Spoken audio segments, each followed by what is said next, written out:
உள்ள யார் ரொம்ப ஃபேக்காக இருக்காங்க? உள்ள ரொம்ப ஃபேக்காக இருக்காங்கன்னா,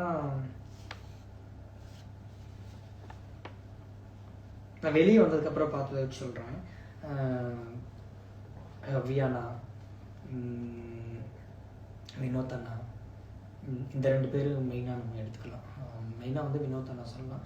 பட் அவர் வெளியே நல்ல ஃபேவர் சப்போர்ட் இருக்குது. பட் உள்ளே அவர் கூட வாழ்ந்து பார்த்தது நான் தானே, எனக்கு தானே தெரியும் இருக்கும். ஸோ வெளியே வந்தோடனே எபிசோட் பார்த்ததுக்கப்புறம் அவர் ரோட்டில் வர மாதிரி தெரியும் உங்களுக்கு. அந்த மாதிரி யாராச்சும் இருக்காங்க? அதுதான் வினோத் அண்ணா தான். அவரை பற்றின பாசிட்டிவிட்டியும் இருக்குது, நெகட்டிவிட்டியும் இருக்குது. ஸோ வினோத் அண்ணா உள்ளே வந்து லைக் செம்ம டேலண்டட் பர்சனு. அவரோட திறமைக்கு தான் நான் இது பண்ணுவேன். அதே மாதிரி ஒரு நல்ல தந்தை அப்படிங்கிறதே நான் லாஸ்ட் டே வரப்போய் சொன்னேன். ஒரு பர்த்டே போய் நான் சொன்னேன், நான் அழுதுருப்பேன் நான் அந்த டைமில். பட் வெளியே வந்து பார்க்கும்போது வினோத் அண்ணாக்கு இவ்வளோ சப்போர்ட் இருக்குது. பயங்கரமான சென்னையோட சப்போர்ட்டு, சென்னை மக்களோட சப்போர்ட்டு. நிறையா இதெல்லாம் பார்த்தேன், இன்டர்வியூஸ் எல்லாம், ஓப்பன் மைக்கெல்லாம் கேட்டதெல்லாம் அதெல்லாம் பார்த்தேன் நான். அதுலெல்லாம் வந்து மக்கள் பயங்கரமாக வினோத் அண்ணாக்கு சப்போர்ட் பண்ணியிருந்தாங்க. ஆனால் உள்ளே ஏன் அவர் வந்து திவாகரனை டார்கெட் பண்ணி இது பண்ணுறாரு? தென் வந்து இப்போ 2 பேருக்கு ஒரு இது இருக்குன்னா, இவங்க கிட்ட இருக்க விஷயத்த ஓகே இதை இங்கே சொல்லி இவங்களை ஏற்றி விட்டு கொளுத்தி போட்டுருவார், அவ்வளோதான். இந்த ஒன்று தான் அவர்கிட்ட இருக்க நெகட்டிவிட்டி.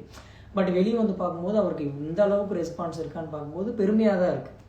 அப்போ அவர் உள்ளே அதை கம்மி பண்ணியிருக்கலாமோ, இல்லை அதை கரெக்ட் பண்ணியிருக்கலாமோ அப்படிங்கிறது எனக்கு தோணுது. இப்போ நான் அவருக்கு சொல்ல முடியாது இல்லையா, உள்ளே நாங்கள் சொல்லி பார்த்தோம் பட் கேட்கல. பட் வெளியே இந்த அளவுக்கு அவருக்கு ரெஸ்பான்ஸ் இருக்குன்னு அவரே வெளியே வந்து பார்த்தா ஆச்சரியப்படுவார். ஏன்னா எல்லாருக்குள்ளேயும் உள்ள ஒரு இது இருக்கும். அப்போ நான் அவர் உள்ளே எப்படி இருந்தாருன்றது மனசாட்சிப்படி அவருக்கு தெரியும். ஸோ அதனால் வெளியே வந்து பார்க்கும்போது அவரே ஆச்சரியப்படக்கூடிய தருணம் தான் இருக்குன்னு நினைக்கிறேன். ஸோ கமருதீனை பற்றி சொல்லுங்கள் அப்படின்னு நிறைய பேர் கேட்டிருக்காங்க. ஓகே, கமருதீன் வந்து ஸ்டார்டிங்கில் இருந்தே எனக்கு கமருதீன் வந்து ரொம்ப பிடிக்கும். காரணம் என்ன அப்படின்னா, அவனுக்குன்னு யாருமே இல்லை. அவனுக்கு வெளி உலகத்தில் இருந்த 3 ஃப்ரெண்ட்ஸும் இறந்துட்டாங்க, அவங்க அம்மாவும் இறந்துட்டாங்க. ஸோ அவங்க அப்பா இல்லை.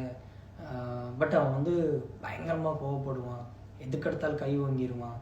அந்த மாதிரி விஷயந்தான் கமருதீன் கிட்ட இருக்கும். பட் நான் அவன்கிட்ட ஃபஸ்ட் டேலேருந்தே நான் சொல்கிறது, யார ஒரு ஹீரோ மெட்டீரியல்டா நீ, இந்த மாதிரி இந்த விஷயத்துக்காக இது ஒரு நேஷனல் டெலிவிஷன், இதில் போயிட்டு இந்த மாதிரி நீ பண்ணுறது வந்து ரொம்ப தப்பு, இதனால உன்னோட ஃப்யூச்சரை நீ ஸ்பாயில் பண்ணிக்காத அப்படின்னு கமருதீனுக்கு நிறைய அட்வைஸ் பண்ணியிருக்கேன். ஆனால் இப்போ நான் எவிக்ட் ஆனதுக்கு காரணமே கமருதீன் தான். அவனும் ஒரு ஓட்டு குத்தி இருக்கிறான், வெளியே வந்து பார்த்தா தான் தெரியுது. ஆனால் அவன் மேலே எனக்கு ஒரு நல்ல ஒரு ரெஸ்பெக்ட் இருக்குது. அவன் நல்ல ஹீரோ மெட்டீரியல். அவன் நல்லா உள்ளே இருந்துட்டு வந்தான்னா அவனோட லைஃப் சேஞ்ச் ஆகும். அவன் தான் தெரிஞ்சுக்கணும், புரிஞ்சுக்கணும். யார் ரொம்ப ஸ்ட்ராங் கண்டஸ்டன்ட் நீங்கள் நினைக்கிறீங்க? ஸ்ட்ராங் கண்டஸ்டன்ட் சுபிக்ஷா, அவங்க தான் ஸ்ட்ராங் கண்டஸ்டன்ட். ஸோ எதனால்? என்னோட பர்ஸ்பெக்டிவ் ஏன் அப்படின்னா, அந்த பொண்ணு எல்லா விஷயத்தையும் கற்றுக்க வரும். அப்போ என்கிட்ட வந்து அண்ணா சும்மா இருக்கும்போது அண்ணா நான் வரை சொல்லித்தாங்கண்ணா, நான் கரம் சொல்லித்தாங்கண்ணா அப்படின்வா. தென் அவள் வந்து சூப்பர் டீலக்ஸ் அப்படிங்கிறனால அவளுக்கு ஒரு பவர் இருக்கும். அந்த பவர் என்ன பண்ணுவா அப்படின்னா, எல்லாரும் வேலை கொடுத்து ஒரு மாதிரி கலாய்ப்பாங்க, மற்றவங்கள மார்க் பண்ணுவாங்க. பட் இவ என்ன பண்ணுவான்னா, அந்த அவங்களுக்கு கொடுக்குற அந்த அவள் யூஸ் பண்ணுற அந்த பவரை வச்சு யூஸ் பண்ணக்கூடிய அந்த டாஸ்கே வந்து பார்த்தீங்கன்னா, வேற விஷயம் தேவையற்ற விஷயங்கள் இல்லாமல் ஒரு விஷயத்தை இப்போ எஃப்ஜேவா பிரவீன் ராஜா பீட் பாக்ஸ் சொல்லித்தாங்கண்ணா, கலையண்ணாவா அண்ணா நீங்கள் ஒரு 1/2 மணி நேரம் நீங்கள் கரகாட்டம் ஆடிட்டே இருக்கணும். ஏன் அப்படின்னா, நான் ஆடும்போது அதை பார்த்து அவள் கற்றுக்கிறான். ஸோ அதனால அது 2 டாஸ்கில் எனக்கு அவள் வந்து அந்த காயின்ஸ் விஷயத்தில் ஒரு பண்ணா பாருங்க. அப்போது அம்மா என்னம்மா இப்படி பண்ணிட்டா இவ அப்படின்னு விஷயமா இருந்துச்சு. அது ரொம்ப கஷ்டப்பட்டு வந்த பொண்ணு வேற, அந்த அளவுக்கு ஸ்ட்ராங்காக உள்ள ப்ளே பண்ணிட்டு இருக்கா, தன்னோட திறமை காட்டிகிட்டு இருக்கா. உங்களுக்கு பிடிச்ச டாஸ்க்னா என்ன டாஸ்க்கு? ஆரம்பத்துலேருந்தே டாஸ்க்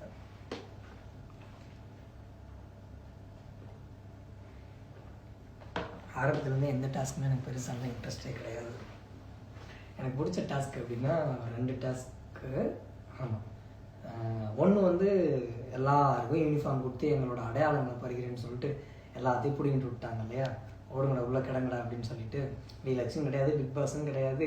அந்த நேரம் பார்த்து அப்போ தான் நான் டீலக்ஸ்குள்ளே என்ட்ரியாக ஆயிருந்தேன். சரி ஒரு வாரமாவது எனக்கு தெரிஞ்சிச்சு நம்ம இந்த வீக் 4th வீக் நம்ம எவிக்ட் ஆகிடுவோம் எப்படி அப்படின்னு. ஸோ அதனால் ஒரு வாரம் நம்ம சொகுசு வாழ்க்கையை வாழ்ந்துட்டு வரலாம் அண்ட் டீலக்ஸ் வீட்டுக்கு போயிட்டேன் நான்.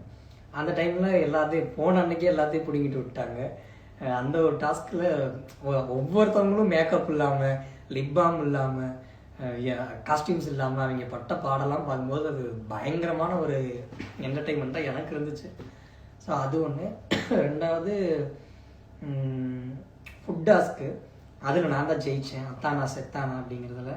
எல்லாம் செத்தான்னாங்க. உண்மையாலுமே அன்னைக்கு இருந்த நிலைமைக்கு அன்னைக்கு அது செத்தான்னு கேட்க இருந்தாலுமே நான் அதை ரசிச்சு நான் எப்படியாவது சாப்பிட்ருப்பேன். நான் எனக்கு எதுவுமே கிடைக்காத பட்சத்தில் உப்பாக இருந்தாலும் பரவாயில்ல எடுத்து தின்றாக்கலை அப்படின்றதுல தான் நான் வந்து கேக்கை சூஸ் பண்ணி சாப்பிட்டேன். ஸோ அதில் வந்து ஆப்போசிட் டீம் வந்து தோத்துட்டாங்க, நான் ஜெயிச்சிட்டேன். ஸோ இன்னொரு டாஸ்க் அப்படின்னா வித்தை காட்டுறது. லைக் அந்த ஸ்பூனில் வந்து டீ கப்ஸ் எல்லாம் எடுத்துகிட்டு போய் கொடுக்குறதுல அதுலேயும் நான் வின் பண்ணிட்டேன். நான் ஏன் அதில் சந்தோஷம்னா எனக்கு அப்படியே என்னோட கரகாட்ட வித்தையெல்லாம் அங்கே புகுத்தணும் நிறைய டயர் மேலே. ஏன்னா நான் ஆடுறது எல்லாமே பாட்டில் மேலே நிற்கிறது, அருவாமல் நிற்கிறது, இந்த மாதிரி தான் நான் கரகம் பண்ணுவேன். ஸோ கைத்தில் நடக்கிற எனக்கு இந்த கம்பியில் நடக்கிறது ஒன்றும் பெரிய விஷயம் இல்லை. எல்லாருமே கலை இது உனக்கான சான்ஸரா அப்படின்ட்டானுங்க. ஸோ அதே மாதிரி நான் போய் அதுலேயே நான் வின் பண்ணேன். இந்த 3 டாஸ்க் எனக்கு ரொம்ப பிடிக்கும். சூப்பர். ஸோ இந்த 4 வைல்ட் கார்டு கண்டஸ்டன்ஸில் யார் பயங்கரமாக டஃப் கொடுப்பாங்கன்னு நினைக்கிறீங்க? திவ்யா. மற்றவங்கெல்லாம் எனக்கு வெளியே இருந்து பார்க்கும்போது கோமாளி மாதிரி தான் இருக்குது. இந்த அம்மா லைக் இன்னும் ஒரு பார், அதனால இந்த அம்மா கொஞ்சம் உள்ள பயங்கரமாக ஆட்டம் போடுறதுக்கான வாய்ப்பு இருக்குது. யாரை டைட்டில் வின் பண்ணுவாங்கன்னு நினைக்கிறீங்க? டைட்டில் வின் பண்ணுவாங்களா? வினோத்தனாக்கு வாய்ப்பு இருக்குது, ஒன்று சுபிக்ஷாக்கு வாய்ப்பு இருக்குது. ஸோ அந்த வீக் நீங்கள் ஹெல்மெட் ஆகலைன்னா வேறு யார் ஆயிருப்பான்னு நினைக்கிறீங்க? அரோரா. எதனால் அரோரா இதனாலனா நானாவது எப்பயாவது ஏதாவது அப்பப்போ இருக்கேன்டா அப்படின்னு இப்படி முகத்தை எட்டி பார்த்துட்டு போவேன். அரோரா எதுக்கு உள்ளே இருக்கான்னு தெரியல. ஸோ அதனால வந்து அரோரா வந்து எவிக்ட் ஆகிருக்கலாம் அப்படிங்கிறது என்னோட தாட். ஸோ நீங்கள் ஒரு லட்சியத்தோடு உள்ளே போனீங்க, அது ஃபுல்ஃபில் ஆச்சா? 2 minutes தண்ணி குடிச்சிக்கோங்க. தண்ணி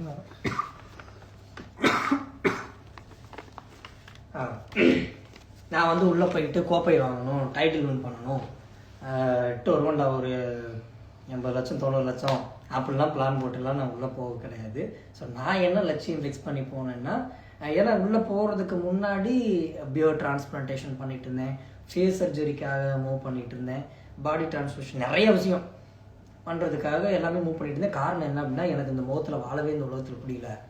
எனக்கு வந்து இந்த முகம் வேணாம், இந்த இது வேணாம், அகோரின்றது வேணாம் அப்படின்றத சேஞ்ச் பண்ணுறதுக்காக வெளியே இது பண்ணிட்டு இருந்தேன். அந்த நேரம்னு பார்த்து லக்கா வந்துச்சு பிக் பாஸ்.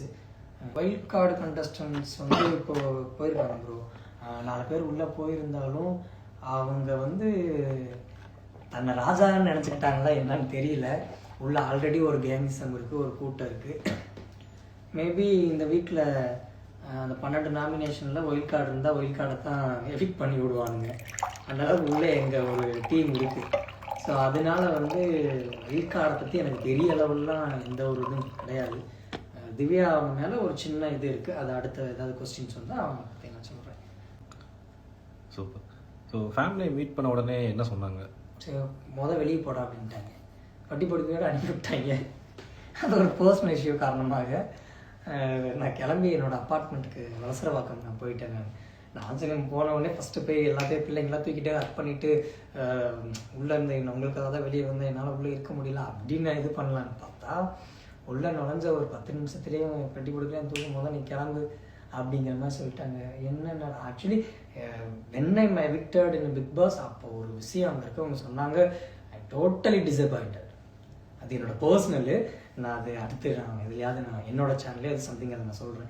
அதனால் வீட்டில் இருந்து பெரிய ரெஸ்பான்ஸ் வரல எனக்கு. ஸோ கலை வெளியில் வந்ததுக்கப்புறம் அவரோட ஒப்பீனியனை சொல்லியிருக்காரு. ஸோ ஒயில்ட் கார்டில் ஸ்ட்ராங்கான கண்டஸ்டண்ட்டாக அவர் திவ்யாவை பார்க்குறாரு. அண்ட் அதே மாதிரி மற்ற ஒயில்ட் கார்டு எல்லாமே ராஜா மாதிரியும் வேஸ்ட்டுன்னு வந்து பதிவு பண்ணியிருக்காரு. அண்ட் அரோராலாம் சும்மாவே இருக்காங்க, அவங்க வீட்டா வேண்டியதுன்னு சொல்லியிருந்தாரு. அண்ட் அதே மாதிரி கமருதனை பிடிக்கும், அவர் தான் என்னை ஓட்டு போட்டு வெளில அனுப்பிச்சது. பட் இருந்தாலும் பரவாயில்ல, அவர் வந்து கை வாங்குவார், எனக்கு நல்ல ஃப்ரெண்ட், அவர் நல்லா இருக்கணும்னு நினைக்கிறேன்னு சொல்லியிருந்தாரு.